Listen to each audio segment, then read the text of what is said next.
Channel করা আছে এবং রেল কর্তৃপক্ষ কিন্তু ওখানে টিকিট চেকিং করতেছে। আপনারা যারা কিন্তু ওখানে পস মেশিন আছে চেক করতেছে যে আদৌ এটা ঠিক আছে কিনা, কারণ অথেন্টিক না হইলে অনেক সময় দেখেন না যে আমরা অনেক সময় কালোবাজারি, তারপরে অনলাইনের যে আপনার যে অনলাইনে ধরনের কালোবাজারি করতেছে ওগুলো ধরছি কয়েকটা। আমরা তো এই গত এক সপ্তাহ ধরে কিন্তু অনেকগুলো ধরছি, আপনারাও জানেন। এখন এরকম যদি ধরে সাথে সাথে ওটা লিগ্যাল অ্যাকশানে যাচ্ছে। আর যদি কেউ এরকম আসে যে না তার কাছে টিকিট নেই, তাহলে ওনাকে তো টিকিটের ব্যবস্থা করতে হইলে তাহলে রেল কর্তৃপক্ষ ওনাদের ব্যবস্থা আছে কীভাবে করবে। হয়তো এখন যে লোকাল ট্রেন আছে বা অন্য ট্রেন অল্টারনেটিভ যে ট্রেনগুলো আছে ওটার মাধ্যমে তারা ট্রাভেল করে নেয়। আর এখানে যাতে চ্যানেলিং করা আছে, মানে যাতে কোনো ভিড় হইলেও যেন করে না, কারণ আমরা এটা তো প্রতিবারের মতো আমরা কিন্তু এই চ্যানেলিংটা করি। আপনারা আরেকটা জিনিস দেখবেন যে এয়ারপোর্টে খুব প্রেশার হয়।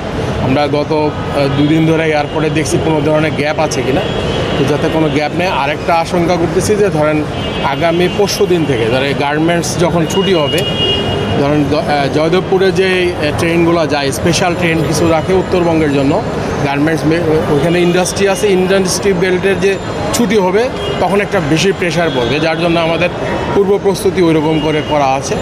তো আশা করি কোনো ধরনের সমস্যা হবে না।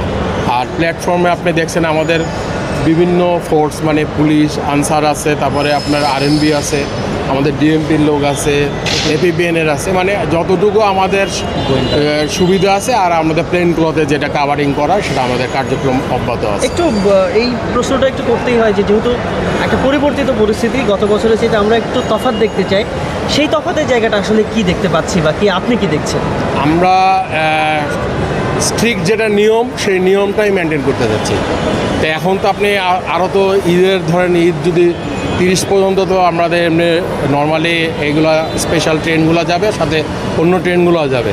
আর আপনি জানেন মধ্যে আগামীকালে একটা কমিউটার ট্রেন উদ্বোধন হবে ঢাকা ভৈরব ঢাকা, যেটা নরসিংদী 1 and 4, মানে এটা তাহলে এইগুলো নতুন নতুন কিন্তু ট্রেন হচ্ছে। এবং কিছুদিন আগে আপনারা দেখছেন যে যমুনা ব্রিজের উদ্বোধন হইলো। তো নতুন নতুন কিন্তু অনেক সংযোজন হচ্ছে রেলে। সেই হিসাবে আমাদের নিরাপত্তা ব্যবস্থা যেটা আইন শৃঙ্খলার যে সেটা আমরা আমাদের যতটুকু ক্যাপাসিটি আছে, আর সবাই জানেন যে আপনাদের শর্টকামিংস থাকে, লোকবল নাই বা লজিস্টিক সাপোর্ট যতটুকু আছে, বাট আমাদের কর্তৃপক্ষ বলেন বাংলাদেশ পুলিশের যারা যে যেখানেই আছে সবাই আপ্রাণ চেষ্টা করতেছে যাতে সবাই একটা সুন্দরভাবে সুন্দর পরিবেশে সবাই ট্রাভেল করতে পারে এবং নিরাপত্তার সাথে, যাতে কোনো ধরনের ব্যাঘাত না ঘটে। আশা করি বাকি সময়টা এরকম হবে। আর আমরা দেখবেন তো আপনারা অবজার্ভ করতেছেন, কোনো ধরনের যদি কোনো তথ্য থাকে কাইন্ডলি আমাদের এখানে হেল্প ডেস্ক আছে বা আমাদের এসপি আছে বা আমাদের নাম্বার আছে অ্যাভেলেবেল, আমাদেরকে জানাবেন। যদি কোনো ধরনের কোনো ইন্টেলিজেন্স থাকে, স্বাভাবিক আপনি ইন্টেলিজেন্স তো বিভিন্ন সোর্স থেকে আসতে পারে, তাহলে কাইন্ডলি জানাবেন। আচ্ছা, ট্রেনে কি অতিরিক্ত পুলিশ মোতায়েন করা হয়েছে? আমাদের ব্যবস্থার জন্য আমরা বিভিন্ন বললাম তো, আপনি হয়তো পরে আসছেন, আমাদের রেল পুলিশের সাথেও আমাদের ডিএমপি, এপিবিএন, তারপরে আনসার, মানে যারা যারা আমাদেরকে হেল্প করার জন্য আমাদের পর্যায়ে কাজ করে সবসময় ওনাদেরকে নিয়ে আসছে। একটা ব্যতিক্রমী জিনিস চোখে পড়েছে, আমি একটু আলাদা করে জিজ্ঞেস করতে চাই।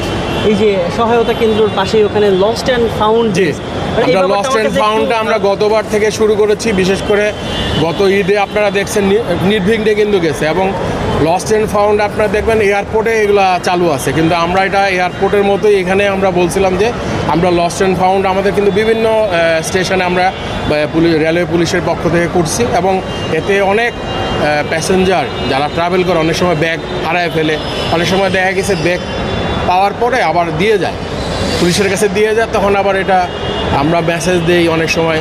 আবার আপনার আয়সা কিন্তু স্টেশনে আবার পুলিশের কাছে বলে ভাই আমি ব্যাগ হারাই ফেলছি। কিছুদিন আগে আমি জানি যে ল্যাপটপ হারাই ফেলছিল এক ভদ্রলোক, উনি গাজীপুরে বোধহয় কোনো কর্পোরেটে চাকরি করে, টোটাল ল্যাপটপে সব কিছু পাইছে। এরকম বিভিন্ন স্টেশনে অনেক সময় বাচ্চাটা হারায় যায় পায়, মানে এটা করার থেকে